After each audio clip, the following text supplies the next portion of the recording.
नमस्कार. बुकवाईज विथ अनिलमध्ये आपलं स्वागत आहे. जर मी तुम्हाला दोन पर्याय दिले, एक म्हणजे आजच्या आज 30 लाख रुपये रोख आणि दुसरा म्हणजे फक्त 1 रुपया जो पुढचे 31 दिवस रोज डबल होईल, तर तुम्ही काय निवडाल? अर्थातच 30 लाख. 1 रुपया डबल होऊन किती होणार? जास्तीत जास्त काही हजार रुपये. हीच तर मोठी चूक आहे. डॅरेन हार्दी म्हणतात की तो 1 रुपया 31 दिवसांनी चक्क 10 कोटींच्या वर जातो. यालाच म्हणतात कंपाऊंड इफेक्ट, म्हणजे छोट्या कृतींचा दीर्घकाळात मिळणारा प्रचंड मोठा निकाल. 1 मिनिट.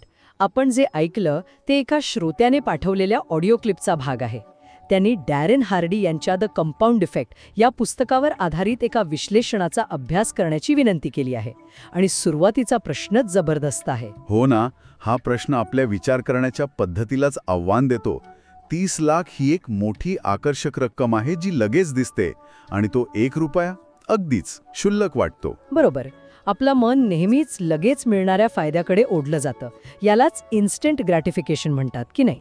एक्झॅक्टली. पण 10 कोटी 1 रुपयाचे, हे गणितच अविश्वसनीय वाटतं. मला वाटतं की आपण या गणिताची चिरफाड करायला हवी, कारण यातच या संकल्पनेचं सगळं सार दडलेलं आहे. हो, नक्कीच. चला हे गणित जरा बारकाईने पाहूया, कारण हे पटल्याशिवाय पुढचं काहीच पटणार नाही. अगदी. तर पहिल्या दिवशी आपल्याकडे आहे 1 रुपया, दुसऱ्या दिवशी झाले 2, तिसऱ्या दिवशी 4, मग 8, 16, 32 असं वाढत जातं. हे तर सोपं आहे. हो, पण सुरुवातीला ही वाढ इतकी हळू आहे की तिची दखलही घ्यावीशी वाटत नाही. खरे, 10व्या दिवशी म्हणजे जवळपास 1/3 वेळ निघून गेल्यावर आपल्याकडे फक्त 512 रुपये जमा होतात. आणि दुसरीकडे ती 30 लाखांची रक्कम बँक खात्यात पडून आहे. अशा वेळी कोणताही सामान्य माणूस विचार करेल की आपण चुकीचा निर्णय घेतला. त्याला पश्चाताप होईल. अगदी बरोबर. आणि इथेच खरी परीक्षा असते. गंमत तर पुढे आहे. 20व्या दिवशी म्हणजे 2/3 वेळ निघून गेल्यावर सुद्धा 20 दिवसांनी सुद्धा. तेव्हा किती होतात पैसे? फक्त 5,24,288 रुपये. बापरे, म्हणजे 30 लाखांच्या तुलनेत अजूनही खूपच कमी. आणि याच टप्प्यावर 99% लोक धीर सोडतात. हो, यालाच हार्डी प्लॅटो ऑफ लॅटेंट पोटेन्शियल म्हणतात, म्हणजे सुप्त क्षमतेचा पठार. अच्छा, इंटरेस्टिंग आहे हे. आपण प्रयत्न करत असतो, कृती करत असतो, पण परिणाम एका सपाट रेषेत दिसतात. म्हणजे जसं की वजन कमी करायला सुरुवात केल्यावर पहिल्या काही आठवड्यात वजनाचा काटा हलतच नाही. बरोबर. किंवा नवीन भाषा शिकायला लागल्यावर पहिले काही महिने आपण साधी वाक्यांसुद्धा बनवू शकत नाही. हे तेच पठार आहे. आणि हे पठार ओलांडणं सर्वात कठीण असतं, नाही का? एक्झॅक्टली. कारण आपल्याला लगेच परिणाम हवे असतात. ती 30 लाखांची रक्कम म्हणजे तेच आहे, लगेच मिळणारा आनंद. पण जो संयम ठेवतो, जो त्या 1 रुपयाच्या प्रक्रियेवर विश्वास ठेवतो, त्याच्यासाठी खरी जादू सुरू होते शेवटच्या काही दिवसांमध्ये. ओके, मग पुढे काय होतं? आपण 20व्या दिवसापर्यंत फक्त 5 लाखांवर होतो. पण 21व्या दिवशी ती रक्कम थेट 10 लाखांच्या वर जाते. अरे वा, म्हणजे पहिल्या 20 दिवसात जेवढी वाढ झाली त्याच्या दुप्पट वाढ फक्त 1 दिवसात होते. हो, इथूनच खरी एक्सपोनेन्शियल ग्रोथ सुरू होते. आणि त्यानंतर आकडे वेड्यासारखे वाढतात. म्हणजे कसे? 28व्या दिवशी ती रक्कम 1,34,00,000 पोचते. 29व्या दिवशी 2,68,00,000. 30व्या दिवशी 5,36,00,000. काय सांगताय? म्हणजे शेवटच्या 3 दिवसात जवळपास 9 कोटींची वाढ होते. हे अविश्वसनीय आहे. हो, आपलं मन अशा चक्रवाढ वाढीचा विचार करण्यासाठी बनलेलंच नाही. आपण सरळ रेषेत विचार करतो, 1 + 1 = 2. पण इथे तर काहीतरी वेगळंच घडतंय. आणि 31वा दिवस? आणि 31व्या दिवशी तोच 1 रुपया बनतो तब्बल 10,73,74,182 रुपये. अरे देवा, ते 30 लाखांपेक्षा कितीतरी पटींनी जास्त. हाच तो कंपाऊंड इफेक्ट आहे. सुरुवातीला शून्य वाटणारे परिणाम सातत्य ठेवल्यास शेवटी अविश्वसनीय निकाल देतात. म्हणजे थोडक्यात यश हे स्प्रिंट नाही तर मॅरेथॉन आहे. आणि ह्या मॅरेथॉनमध्ये टिकून राहण्यासाठी फक्त आणि फक्त संयम लागतो. बरोबर. क्षेत्रांमध्ये कसा लागू होतो हे समजून घेणं जास्त महत्त्वाचं वाटतंय मला. अगदी. आणि त्यासाठीच हार्डी यांनी 3 मित्रांची एक अप्रतिम गोष्ट सांगितली आहे. ही गोष्ट कंपाऊंड इफेक्टची ताकद अधिक स्पष्ट करते. अच्छा, गोष्टी नेहमीच लक्षात राहतात. सांगा तर. समजा 3 मित्र आहेत. मित्र अ, मित्र ब आणि मित्र क. तिघही खूप जवळचे मित्र आहेत. एकाच सामाजिक आर्थिक स्तरातून आलेले आहेत. म्हणजे तिघांचीही सुरुवात एकाच रेषेवरून होतीये. हो, आणि त्यांचं आयुष्य खूप आरामात बेफिकीरपणे चालू आहे. खाणं पिणं, पार्ट्या करणं, पैसे उडवणं यातच ते मग्न आहेत. ओके, मग त्यांच्यात फरक कसा पडतो? एक दिवस त्यांना जाणीव होते की आपण असं आयुष्य जगू शकत नाही, काहीतरी बदलायला हवं. आणि या जाणीवेनंतर तिघही वेगवेगळे अगदी छोटे छोटे निर्णय घेतात. कोणते निर्णय? मित्र अ ठरवतो की बस आता बदलायचंय. तो 2 छोट्या गोष्टी करायला सुरुवात करतो. एक, रोजच्या जेवणातून फक्त 125 कॅलरीज कमी करणं. फक्त 125 कॅलरीज, म्हणजे जेमतेम एक सामोसा किंवा कोल्ड्रिंकची एक छोटी बाटली. हो, आणि दुसरं, रोज फक्त 15-20 मिनिटं एखादं चांगलं पुस्तक किंवा ऑडिओ बुक ऐकणं. हे बदल इतके छोटे आहेत की ते कुणाच्या लक्षातही येणार नाहीत. बरोबर, आणि यातच तर खरी मेख आहे. आता पाहूया मित्र ब काय करतो. तो काहीही नवीन चांगलं सुरू करत नाही, पण काहीही वाईटही करत नाही. तो जसा आयुष्य जगत होता तसाच जगत राहतो. कोणताही बदल नाही, जैसे थे परिस्थिती. आणि मित्र क? मला वाटतं तो नकारात्मक दिशेने जाणार असणार. अगदी बरोबर. मित्र क काही छोट्या वाईट सवयी लावतो. तो एक छोटासा बार विकत घेतो आणि रोज रात्री फक्त एक ड्रिंक घ्यायला सुरुवात करतो आणि खाण्यापिण्यात थोडे जास्त चमचमीत पदार्थ समाविष्ट करतो. म्हणजे तोही खूप मोठा बदल करत नाही, फक्त रोज थोडं जंक फूड आणि एक ड्रिंक. हो, तर आता आपल्याकडे 3 मार्ग आहेत. एक किंचित सकारात्मक बदलाचा, एक जैसे थे आणि एक किंचित नकारात्मक बदलाचा. ठीक आहे. मग 6 महिन्यानंतर त्यांच्यात काय फरक दिसला असेल? काहीच नाही, 0. 6 महिन्यानंतर तिघही मित्र भेटल्यावर अगदी सारखेच दिसतील. मित्र अ ने थोड्या कॅलरीज कमी केल्यामुळे किंवा थोडं वाचल्यामुळे तो काही आईन्स्टाईन बनलेला नसेल. आणि मित्र क रोज एक ड्रिंक घेऊन काही दारुडा बनलेला नसेल. बरोबर. बाहेरून पाहिल्यावर त्यांच्यात 0 फरक असेल. आणि इथेच लोक फसतात. हो ना, कारण त्यांना 6 महिन्यांत काहीच दिसत नाही. ते म्हणतात, काय फरक पडतोय रोज थोडा व्यायाम करून, माझं वजन तर तेवढंच आहे, आणि ते सोडून देतात. अगदी. पण ही गोष्ट पुढे जाते. 25 महिन्यानंतर, म्हणजे जवळपास 2 वर्षानंतर त्यांच्या छोटे पण लक्षात येण्यासारखे बदल दिसू लागतात. अच्छा, काय बदल? मित्र अचं वजन जवळपास 15 किलोने कमी झालेलं असतं, कारण त्याने रोज फक्त 125 कॅलरीज कमी केल्या होत्या. त्याचं ज्ञान वाढलेलं असतं, तो जास्त आत्मविश्वासू आणि आनंदी असतो. आणि मित्र क चं वजन उलट 15 किलोने वाढलेलं असतं. तो थोडा आळशी, चिडचिडा झालेला असतो.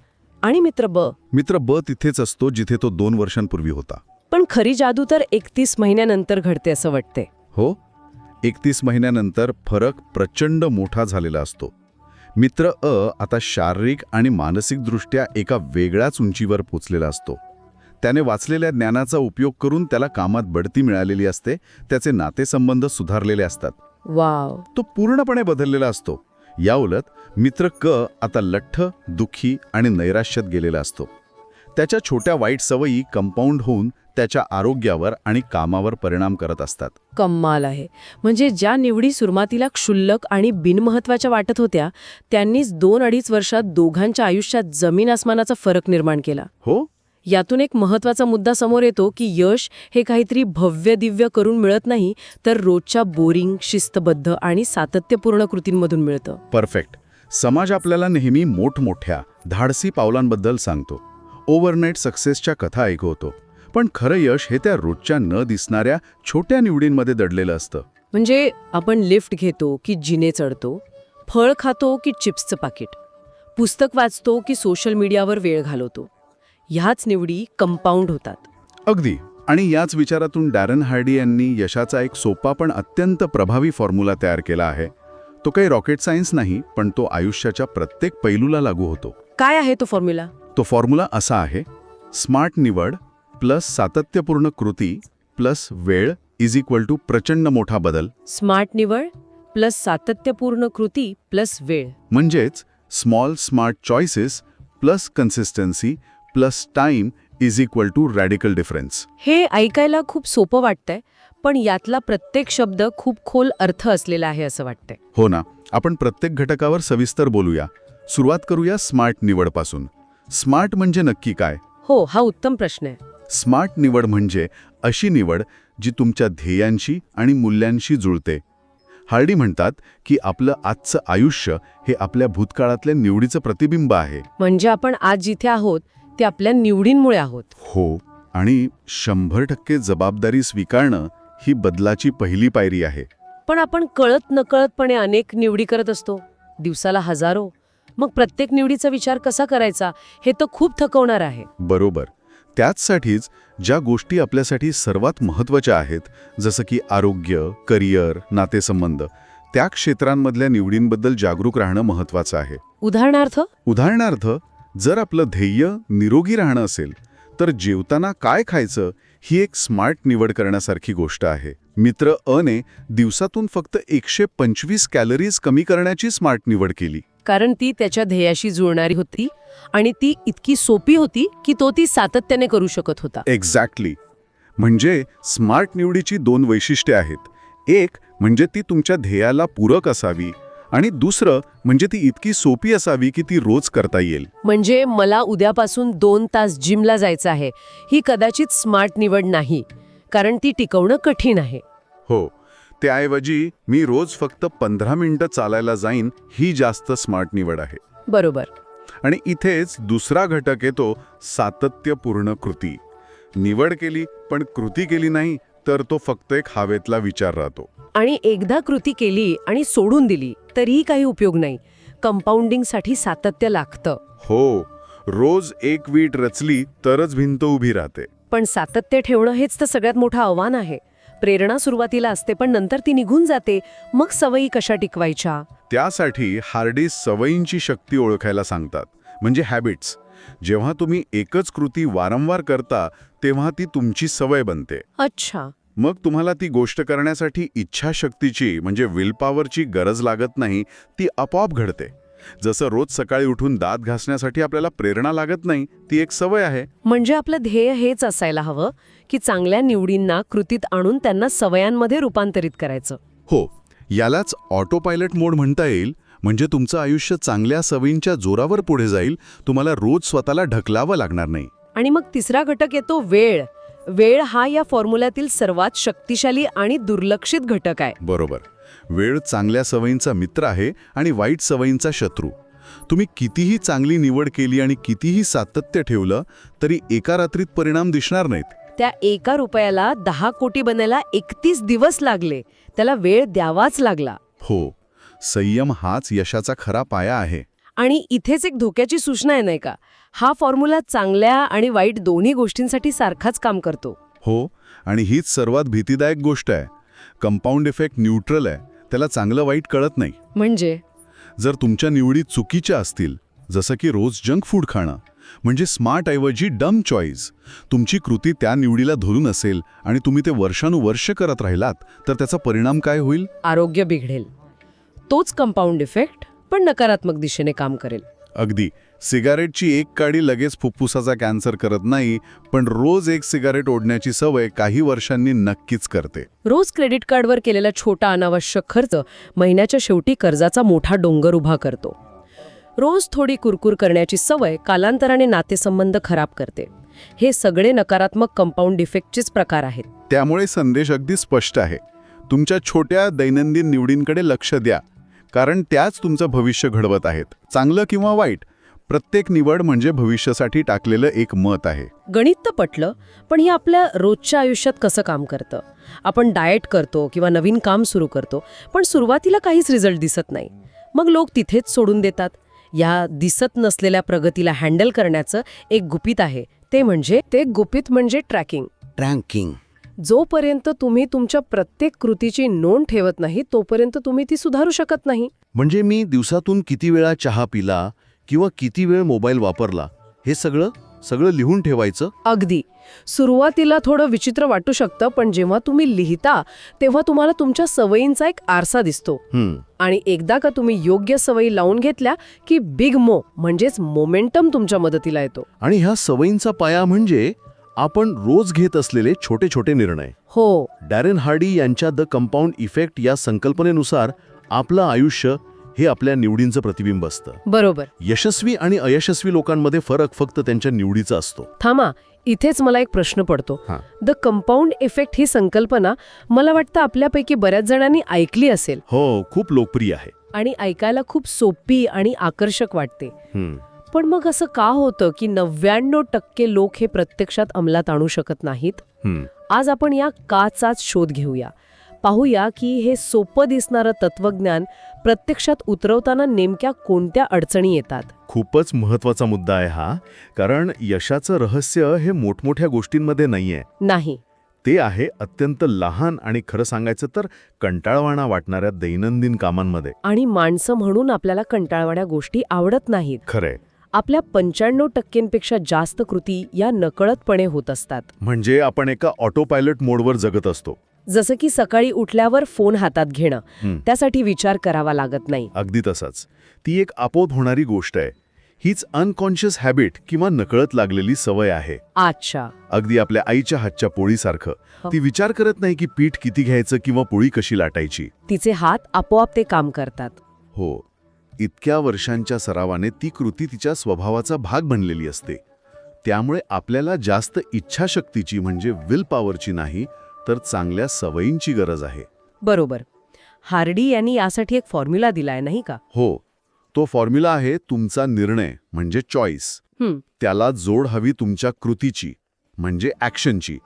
मग त्या कृतीची पुनरावृत्ती, रेपिटेशन आणि सगळ्यात महत्त्वाचं वेळ, टाइम. आणि या सगळ्याचं मिळून होतं यश. हो. हे चारही घटक एका साखळीसारखे आहेत. एकही कडी तुटली की सगळं संपतं. मला वाटतं या फॉर्म्युल्यामध्ये वेळ हा घटक सगळ्यात जास्त फसवा आहे. बरोबर. कारण निर्णय घेणं, कृती करणं आणि काही दिवस पुनरावृत्ती करणं हे सगळं आपल्या नियंत्रणात आहे. पण त्याचे परिणाम दिसेपर्यंत संयम ठेवणे. हो, तेच खरं आव्हान आहे. बहुतेक लोक इथेच हार मानतात.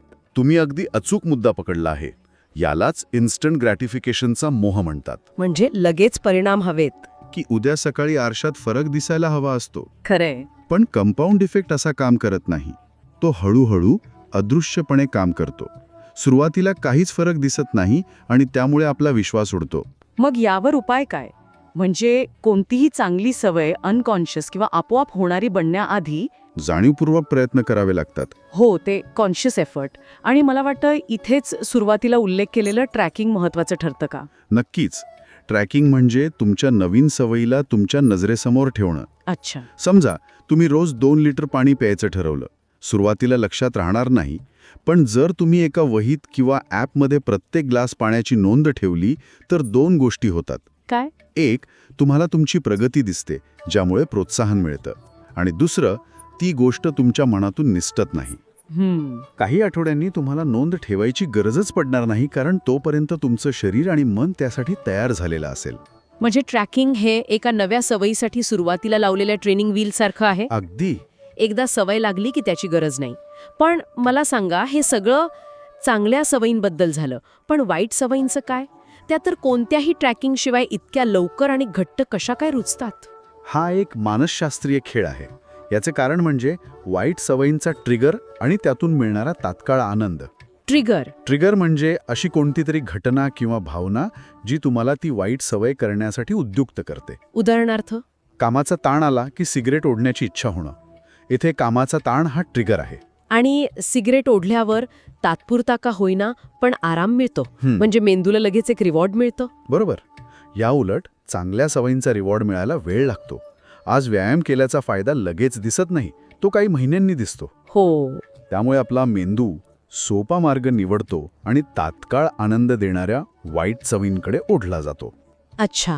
म्हणूनच वाईट सवयी सोडणं म्हणजे फक्त ती कृती थांबवणं नाही, तर त्या ट्रिगरला ओळखून त्याला एका चांगल्या कृतीशी जोडणं महत्वाचं आहे. हे अधिक स्पष्ट करण्यासाठी ती 3 मित्रांची गोष्ट खूपच प्रभावी आहे. हो. कारण त्यातून हे स्पष्ट दिसतं ती छोटे निर्णय कसे आयुष्य पूर्णपणे बदलू शकतात. हो. कल्पना करा, 3 लहानपणीचे मित्र आहेत, लॅरी, स्कॉट आणि ब्रॅड. तिघांचीही आर्थिक आणि सामाजिक परिस्थिती सारखीच आहे. तिघेही एकाच पातळीवर आयुष्य जगत आहेत. पण एक दिवस ते तिघही स्वतःच्या आयुष्यात छोटे छोटे बदल करायचं ठरवतात. पहिला मित्र लॅरी काहीच बदलत नाही, तो जसा आहे तसाच राहतो. हो. दुसरा स्कॉट काही छोटे सकारात्मक बदल करतो. तो रोज फक्त 15 मिनिटं पुस्तक वाचायला सुरुवात करतो आणि जेवणातून 125 कॅलरीज कमी करतो. फार काही मोठा नाही, अगदी छोटं. हो. आणि तिसरा मित्र ब्रॅड काही छोट्या वाईट सवयी लावतो. तो एक मोठा टीव्ही विकत घेतो, त्यावर कुकिंग शोज बघून रोज नवनवीन चमचमीत पदार्थ बनवून खातो. आणि त्याच्या घरात एक बार बनवतो जिथे तो आठवड्यातून एकदा मित्रांसोबत दारू पितो. अगदी. आता सुरुवातीला म्हणजे 5 महिने किंवा 10 महिन्यांनंतरही त्यांच्यात काहीच फरक दिसत नाही. तिघेही जवळपास सारखेच दिसतात, सारखंच आयुष्य जगतात. हो, स्कॉटला वाटू शकतं की काय उपयोग आहे हे सगळं करून, काहीच तर बदलत नाहीये. आणि ब्रँडला त्याच्या वाईट सवयींचे दुष्परिणाम अजिबात जाणवत नाहीत. बरोबर, इथेच कंपाऊंड इफेक्टची खरी परीक्षा असते. पण 25 महिन्यांनंतर चित्र बदलायला लागतं. हो, स्कॉट जो रोज फक्त 15 मिनिटं वाचत होता त्याने आतापर्यंत जवळपास 1000 तास वाचन केलेलं आहे. 125 कॅलरीज रोज कमी केल्यामुळे त्याचं वजन 33 पाऊंडांनी कमी झालंय. म्हणजे तो आता सडपातळ आणि उत्साही दिसतोय. अगदी. आणि ब्रॅडचं काय झालं? त्याने उलट 33 पाऊंड वजन वाढवलंय. तो स्कॉटपेक्षा जवळपास 67 पाऊंड जड झालाय. हो, तो आळशी आणि निराश दिसू लागलाय. आणि लॅरी, तो आहे तिथेच आहे, पण आता तिघांमध्ये खूप मोठी दरी निर्माण झाली आहे. 1 मिनिट. इथे मला पुन्हा ट्रॅकिंगचा मुद्दा आठवतोय. स्कॉटला हे रोज 15 मिनिटं वाचण्याचं आणि 125 कॅलरीज कमी करण्याचं लक्षात कसं राहिलं असेल? रोजच्या धावपळीत हे विसरून जायला होतं. इथेच त्याने कुठेतरी नोंद ठेवली असणार, नाही का? अगदी बरोबर. त्याने स्वतःला ट्रॅकवर ठेवण्यासाठी नक्कीच कुठल्या तरी पद्धतीचा वापर केला असणार. जसं की कॅलरी काउंटर ॲप किंवा वाचनासाठी कॅलेंडरवर खूण करणे. या छोट्या नोंदीमुळे त्याला रोजच्या रोज एक छोटा रिवॉर्ड मिळत होता, आजचं काम पूर्ण केल्याचा आनंद. अच्छा. आणि हाच आनंद त्याला त्या मोठ्या दूरच्या ध्येयापर्यंत टिकवून ठेवण्यासाठी मदत करत होता. म्हणजे वाईट सवयींच्या तात्काळ आनंदाला टक्कर देण्यासाठी चांगल्या सवयींच्या ट्रॅकिंगमधून मिळणारा तात्काळ आनंद महत्त्वाचा ठरतो. हो, आणि 31 महिन्यानंतर तर फरक खूपच मोठा होतो. स्कॉटला त्याच्या कामात प्रमोशन मिळतं. तो आनंदी आणि निरोगी आयुष्य जगतोय. आणि ब्रॅड? तर ब्रॅड त्याच्या वाढलेल्या वजनामुळे आणि आळशीपणामुळे बायकोशी भांडणं करतोय आणि नोकरीतही मागे पडलाय. म्हणजे एका छोट्या सकारात्मक निवडीने स्कॉटचं आयुष्य घडवलं आणि एका छोट्या नकारात्मक निवडीने ब्रॅडचं आयुष्य उद्ध्वस्त केलं. या गोष्टीतून एक प्रश्न मनात येतो. स्कॉटला सुरुवातीच्या 25 महिन्यात जेव्हा काहीच परिणाम दिसत नव्हते तेव्हा नक्कीच कंटाळा आला असेल, निराशा आली असेल. नक्कीच. मग अशी कोणती शक्ती आहे जी त्याला पुढे ढकलत राहिली? मला वाटतं इथेच बिग मो म्हणजेच मोमेंटमचा संबंध येतो. बरोबर. बिग मो ही एक अदृश्य शक्ती आहे. डॅरेन हार्डी याला एका मोठ्या मेरीगो राऊंडची उपमा देतात. Merry-go round? हो, जेव्हा तुम्ही एका थांबलेल्या मेरीगो राऊंडला ढकलता तेव्हा सुरुवातीला प्रचंड ताकद लावावी लागते. तो हलायलाही तयार नसतो. हो, तुम्ही घाम गाळता पण तो फक्त काही इंच पुढे सरकतो. आणि त्यावेळी असं वाटतं की हे काम आपल्या एकट्याला जमणार नाही, हे सोडून दिलेलं बरं. बरोबर. नेमकी हीच ती बिल्डअप स्टेज आहे जिथे प्रयत्न जास्त आणि परिणाम शून्य वाटतात. पण तुम्ही जर प्रयत्न सोडले नाहीत आणि ढकलत राहिलात तर हळूहळू तो फिरायला लागतो. आणि एकदा का त्याने गती पकडली की मग तुम्हाला फक्त हलकासा स्पर्श करावा लागतो आणि तो वेगाने फिरत राहतो. इतका की मग त्याला थांबवणं अवघड होऊन बसतं. चांगल्या सवयींचंही तसंच आहे. हो, सुरुवातीचे प्रयत्न खूप कठीण असतात, पण एकदा का मोमेंटम तयार झाला की मग तुम्हाला कोणी रोखू शकत नाही. यावर ते $3 मिलियन विरुद्ध 1 पेनीचं उदाहरण तर अगदी अचूक बसतं. हो, ते ऐकल्यावर बिल्डअप स्टेजचं महत्त्व खऱ्या अर्थाने कळतं. नक्कीच. कल्पना करा, तुम्हाला 2 पर्याय दिले आहेत. एक, आज लगेच $3 मिलियन रोख घ्या. हो. किंवा दुसरा पर्याय, एक जादूची पेनी घ्या जी पुढचे 31 दिवस रोज दुप्पट होणार आहे. हो, तुम्ही काय निवडाल? प्रामाणिकपणे सांगायचं तर बहुतेक लोक आणि कदाचित मी सुद्धा $3 मिलियन घेईन. साहजिक आहे. कारण ते डोळ्यासमोर आहेत. एका पेनीचं काय होणार? बरोबर. चला हिशोब करूया. 5व्या दिवशी पेनीचे फक्त 16 सेंट्स होतात. 10व्या दिवशी फक्त $5. आणि मित्राकडे $3 मिलियन आहेत. हो, तुमच्याकडे फक्त 5. तुम्हाला वाटेल की आयुष्यातील सर्वात मोठी चूक केली. हो, आणि 20व्या दिवशी सुद्धा परिस्थिती फारशी बदलेली नसते. नाही, 20व्या दिवशी त्या पेनीचे साधारण $5,242 झालेले असतात. तरीही $3 मिलियन तुलनेत ही रक्कम काहीच नाही. म्हणजे जवळपास 3 आठवडे वाट पाहूनही हातात काहीच लागत नाहीये. आणि इथेच 99% लोक खेळ सोडून देतात. हाच तो बिल्डअप स्टेज जिथे संयम संपतो. पण ज्याने संयम ठेवलाय त्याच्यासाठी खरी जादू 21व्या दिवसापासून सुरू होते. कारण 31व्या दिवशी ती एक पेनी $10.7 मिलियन पेक्षा जास्त झालेली असते. काय सांगताय? म्हणजे $3 मिलियन तिपटीपेक्षा जास्त. अविश्वसनीय आहे हे. पण हे पेनीचं उदाहरण फक्त एक संकल्पना आहे का, की याचा खऱ्या आयुष्याशी काही संबंध आहे? चांगला प्रश्न आहे. कारण खऱ्या आयुष्यात असं रोजच्या रोज दुप्पट होणारं काही नसतं. मग आपण यातून काय शिकायचं? हो, काय शिकायचं? खूप छान प्रश्न आहे. अर्थात आयुष्यात असं गणिती पद्धतीने काही दुप्पट होत नाही. पण या उदाहरणाचा आत्मा समजून घेणं महत्त्वाचं आहे. आणि ते तत्व काय आहे? ते तत्व आहे, वाढ ही कधीच सरळ रेषेत म्हणजे लिनियर नसते. ती चक्रवाढ एक्सपोनेन्शियल असते. तुम्ही रोज जे छोटे छोटे प्रयत्न करत असता, वाचन, व्यायाम, बचत, ते सुरुवातीला दिसत नाहीत.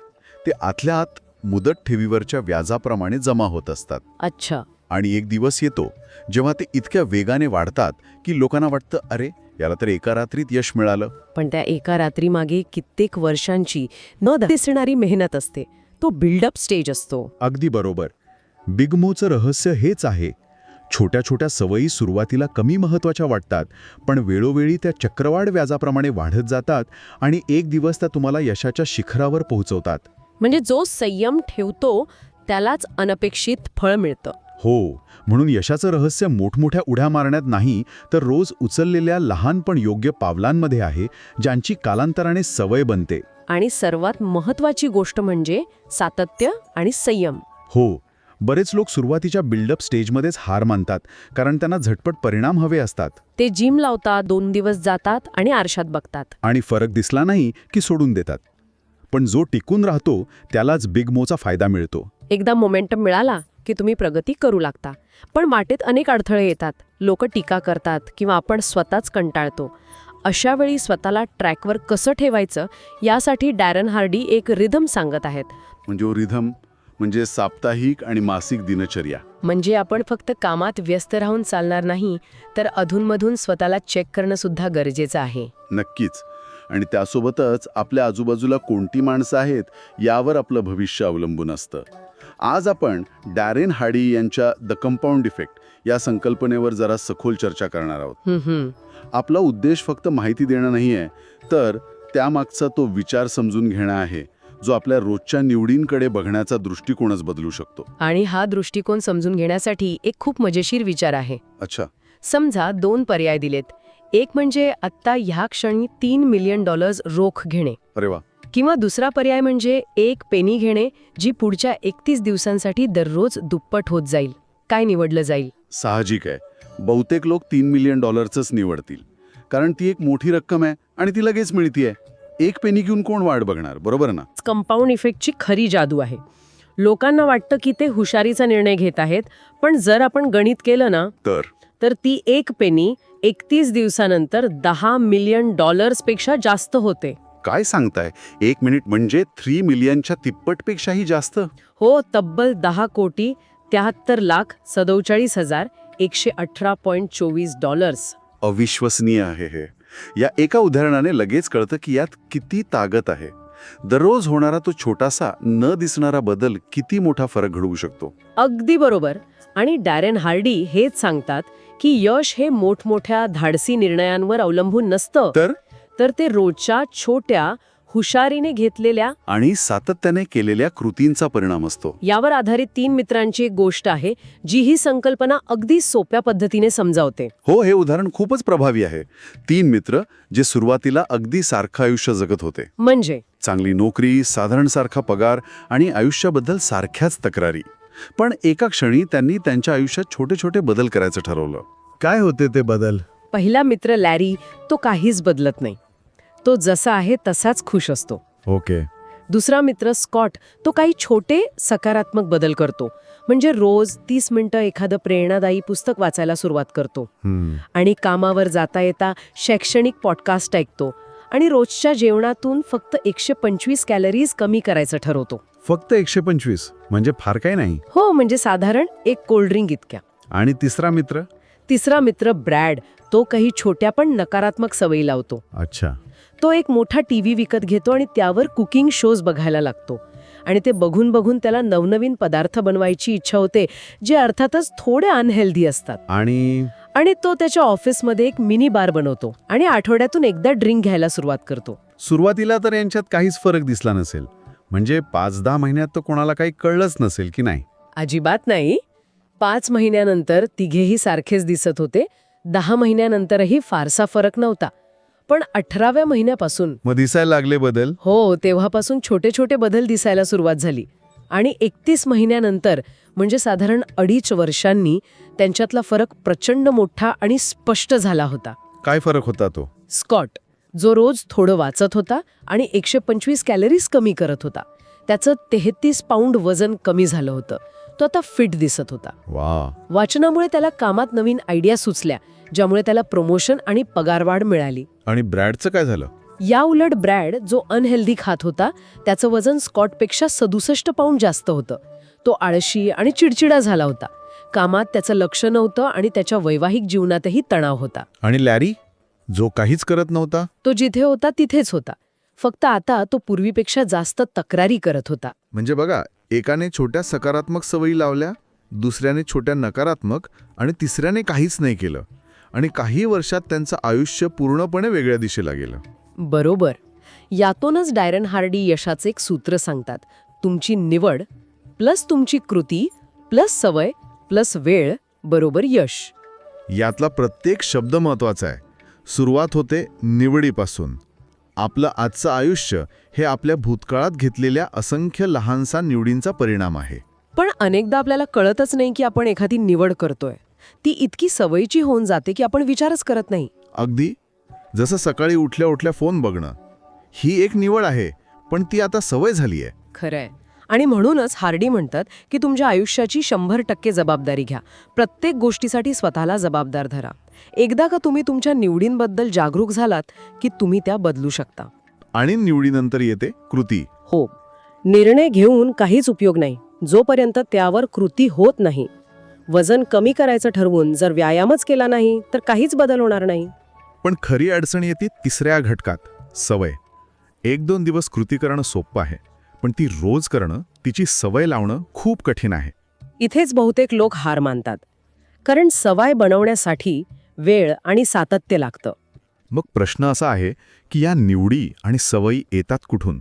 आपल्या नकळत आपल्यावर कशाचा प्रभाव पडतो? खूप महत्वाचा मुद्दा आहे हा. हार्डी यांच्या मते आपल्यावर मुख्यत्वे 3 गोष्टींचा प्रचंड प्रभाव असतो. या 3 शक्ती आपल्या निवडी आणि सवयींना आकार देतात. कोणत्या आहेत त्या? पहिली शक्ती आहे इनपुट. म्हणजे तुम्ही तुमच्या डोक्यात काय टाकता. म्हणजे आपण काय वाचतो, काय बघतो, काय ऐकतो, ते सगळं. अगदी तेच. याला गार्बेज इन गार्बेज आउट असंही म्हणतात. जर सतत नकारात्मक बातम्या किंवा निरुपयोगी टीव्ही शोज बघत असाल तर विचारही तसेच बनतील. जगाकडे बघण्याचा दृष्टिकोनच नकारात्मक होईल. बरोबर. या उलट जर चांगलं वाचन केलं, माहितीपूर्ण पॉडकास्ट ऐकले तर मनात नवीन आणि सकारात्मक विचार येतील. हे खरंय. मी स्वतः अनुभव घेतलाय.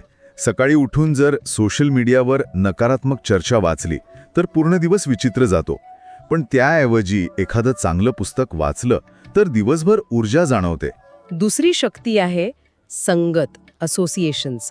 म्हणजे तुम्ही कोणासोबत वेळ घालवता. अच्छा. असं म्हणतात की तुम्ही ज्या 5 लोकांसोबत सर्वाधिक वेळ घालवता तुम्ही त्यांची सरासरी बनता. हे ऐकायला थोडं कठोर वाटतं, पण यात तथ्य आहे. जर मित्रमंडळी नेहमी आरोग्याबद्दल जागरूक असतील तर आपणही नकळत त्यांच्यासारखं वागायला लागतो. नक्कीच. ही संगत तुमच्या महत्वाकांक्षा, तुमचे विचार आणि तुमची ऊर्जा ठरवते. त्यामुळे अशा लोकांसोबत वेळ घालवणं महत्वाचे आहे जे पुढे जाण्यासाठी प्रेरित करतात. आणि तिसरी शक्ती? तिसरी शक्ती आहे पर्यावरण, एन्व्हायरमेंट. तुमचं घर, तुमचं ऑफिस, तुमची आजूबाजूची जागा. याचा सवयींवर कसा परिणाम होतो? प्रचंड होतो. जर तुमच्या किचनमध्ये नेहमी अनहेल्दी स्नॅक्स ठेवलेले असतील तर तुम्ही तेच खाल. पण जर तिथे फळं ठेवली असतील तर तुम्ही ते खाल. जर तुमचं कामाचं टेबल अस्ताव्यस्त असेल तर कामात लक्ष लागणार नाही. पण तेच टेबल स्वच्छ असेल तर तुमची उत्पादकता वाढते. म्हणजे थोडक्यात आपल्या मनात काय जातं, आपण कोणासोबत राहतो आणि आपण कुठे राहतो, या 3 गोष्टी आपल्या सवयी ठरवतात. आणि याच सवयी कंपाऊंड इफेक्टद्वारे आपलं भविष्य घडवतात. पण या सगळ्यात एक गोष्ट खूप गरजेची आहे आणि ती म्हणजे संयम. कारण परिणाम दिसायला वेळ लागतो. अगदी बरोबर. आणि हाच या प्रक्रियेतला सर्वात कठीण भाग आहे. आपल्याला झटपट परिणामांची सवय असते. आज जिम लावली की आठवड्याभरात फरक दिसायला हवा असतो. पण कंपाऊंड इफेक्ट असं काम करत नाही. सुरुवातीचा काळ, ज्याला बिल्डअप स्टेज म्हणतात, तो खूप हळू आणि निराशाजनक असू शकतो. त्या पेनीच्या उदाहरणासारखं 20व्या दिवशी सुद्धा त्या व्यक्तीकडे फक्त $5,000 होते, तर दुसऱ्याकडे 3 मिलियन होते. तेव्हा त्याला नक्कीच वाटलं असेल की आपण चुकीचा निर्णय घेतला. बरोबर. पण त्यांनी संयम ठेवला आणि शेवटच्या काही दिवसात चक्रवाढ व्याजाच्या शक्तीमुळे ती रक्कम वेगाने वाढली. अच्छा. यालाच हार्डी बिग मो म्हणजेच मोमेंटम म्हणतात. एकदा का तुमच्या सातत्यपूर्ण प्रयत्नांना गती मिळाली की मग तुम्हाला कोणी थांबवू शकत नाही. पण ती गती मिळेपर्यंत टिकून राहणं हीच खरी परीक्षा असते. एकदा का ही गती मिळाली की मग ती आणखी वाढवता येते का? म्हणजे यशाचा वेग वाढवण्याचे काही मार्ग आहेत का? हो, हार्डी त्यासाठी एक मनोरंजक कल्पना सांगतात. काय आहे ती? ते म्हणजे अपेक्षेपेक्षा थोडं जास्त करणे. उदाहरणार्थ, जर तुम्ही ठरवलं असेल की रोज 10 पुशअप्स मारायचे, तर 12 मारा. अच्छा, म्हणजे तुमची जी मर्यादा आहे त्याच्या पलीकडे स्वतःला थोडं ढकलायचं. अगदी. कारण खरी वाढ त्याच अतिरिक्त प्रयत्नात लपलेली असते. तो 11वा आणि 12वा पुशअप तुमच्या मसल्सना सांगतो की त्यांना अजून मजबूत व्हायचं आहे. आणि त्यानेच खरा फरक पडतो. हो, यशस्वी लोक आणि सामान्य लोक यांच्यात हाच फरक असतो. ते नेहमी अपेक्षेपेक्षा थोडं जास्त करतात आणि त्यामुळेच कंपाऊंड इफेक्ट त्यांच्यासाठी जास्त वेगाने काम करतो. हे सगळं ऐकल्यावर एक गोष्ट स्पष्ट होतीये की हा इफेक्ट चांगल्या आणि वाईट दोन्ही गोष्टींसाठी सारखाच काम करतो. नक्कीच. ही एक दुधारी तलवार आहे. कंपाऊंड इफेक्ट स्वतः चांगला किंवा वाईट नसतो. तो तटस्थ असतो. तो फक्त तुम्ही दिलेल्या इनपुटवर काम करतो. बरोबर. जर तुमच्या निवडी आणि सवयी चांगल्या असतील तर तो तुम्हाला यशाच्या शिखरावर घेऊन जाईल. पण जर तुमच्या निवडी चुकीच्या असतील तर त्याच सवयी तुम्हाला अपयशाच्या गर्तेत ढकलतील. अगदी. रोज 1 सिगरेट ओढल्याने लगेच काही होत नाही, पण 20 वर्षांनी त्याचे परिणाम भयानक असतात. हा नकारात्मक कंपाऊंड इफेक्ट आहे. मग आपण ही संकल्पना आपल्या आयुष्याच्या वेगवेगळ्या भागांमध्ये नेमकी कशी वापरू शकतो? आरोग्यापासून सुरुवात करूया, पण आता ह्या नवीन माहितीच्या आधारे.